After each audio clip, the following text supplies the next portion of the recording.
morning, Hayom Yom, Yud Elul. So today's Hayom Yom is taken from a letter of the Friedrich Rebbe, which he wrote to the Mashpia in the Yeshiva of Warsaw.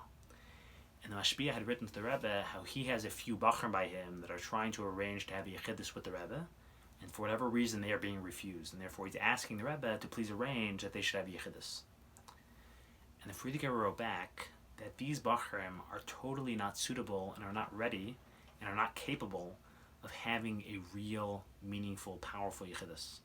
Because Yechidus, he said, is not just a physical experience where you come into my room and you talk to me, that's going through the motions, but Yechidus is meant to be a very powerful, life-changing internal experience.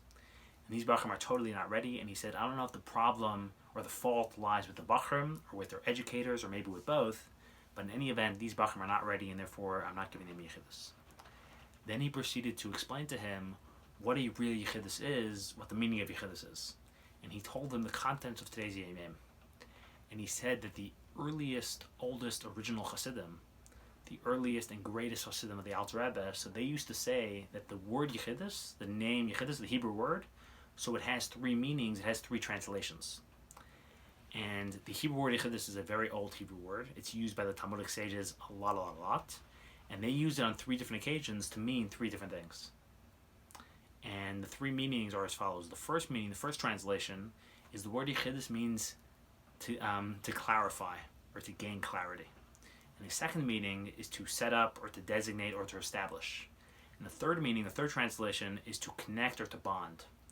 And they said the fact that the experience of Yechidus was called with that name, with the word Yechidus, is because the experience is meant to accomplish all three of these things. All three of these things are meant to happen during a Yechidus. In other words, the first thing that's meant to happen during Yechidus, the first thing that the person is meant to feel during Yechidus, is they're meant to gain exceptional clarity about themselves and about their life and about everything in their life.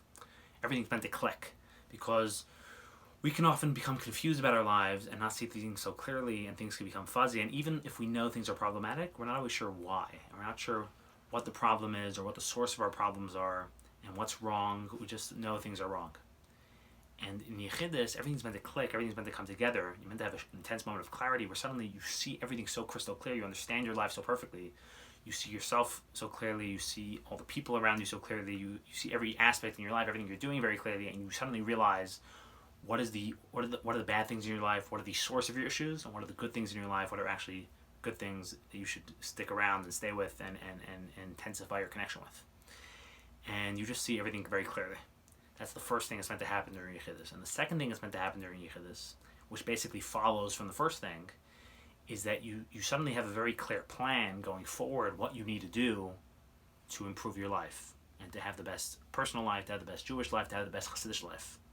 Because once you see everything so clearly, so you understand what you need to do, what things you need to cut out, what things you need to pursue, going forward, what you need to do right when you leave the Yechidus that day, what you have to do the week from then, and a month from then, and the year from then. Going forward, you suddenly have a very clear plan what you're going to do in the upcoming weeks and months and years to improve your life and to improve your Jewish life.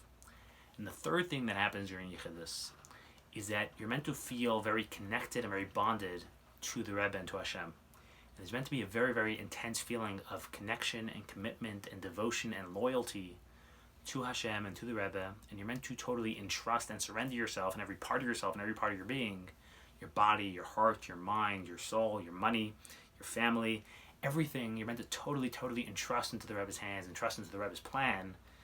And that's what's meant to happen in Yechidus. That's what a real Yechidus is like. Have a wonderful, wonderful day.